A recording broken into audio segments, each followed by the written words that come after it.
this part of interview in what I shared yesterday will clear the air on what actually happened. What actually happened, how Labour Party in 2023 struggled so hard to get a presidential flag, vice presidential flag bearer in the North in 2023. He talks about so much that I say, I cannot afford to allow you to miss this particular interview, this part 3 of the interview I shared yesterday. If you've not watched the part 1 and part 2, check it on my bio. Watch it, please. In 2023, it was difficult for Obi to get a running mate from the North. It was difficult.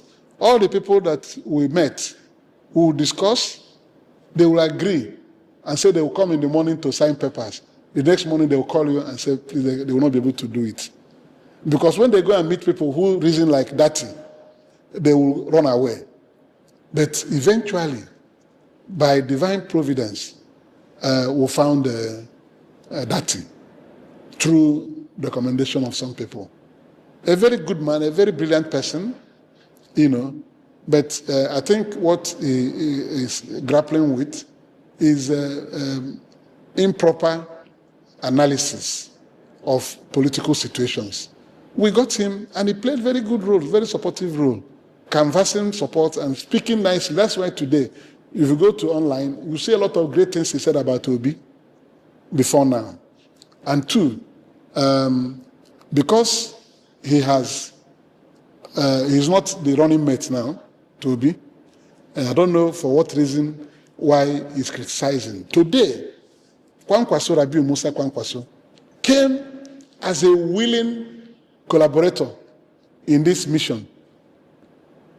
He came as a willing collaborator with his clout in politics, former governor for 8 years, former minister of defense, former senator.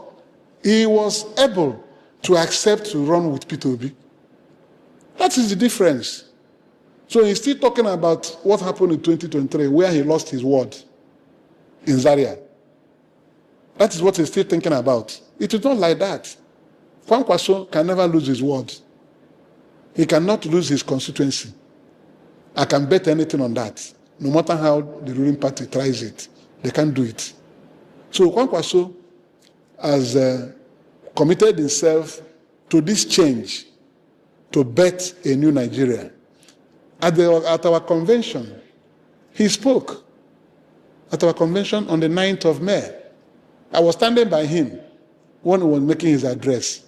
Tears were actually dripping from my eyes, where he said that Nigeria needs healing. He traced the political relationship between northern Nigeria and eastern Nigeria and southeast Nigeria in particular, starting from 1954, with the northern elements, People's Union, NEPU, led by Aminu Kano, and with NEPU, Sadana, Ahmadu Bello, with Northern People's Congress and NCNC in 1959, that bettered the First Republic. He was able to say again how Shagari worked with Alex Ekweme and how they all did great things for this country. So he didn't come to this ticket because he's looking for power.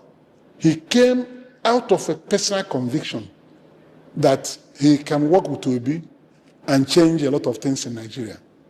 So the idea that nobody from the North will vote for Peter Obi, it will catch up with some people, definitely, but it is not going to make much meaning in the election, because this poverty and hardship is ravaging both the North and everywhere in Nigeria. If they see hope, they will grab it. Nigerians will grab hope. The insecurity in the North and other parts of Nigeria, he said at the convention that himself and Obi will tackle insecurity. So all the promises they are making are things that inspire a lot of generations here in this country. So we'll leave it at that.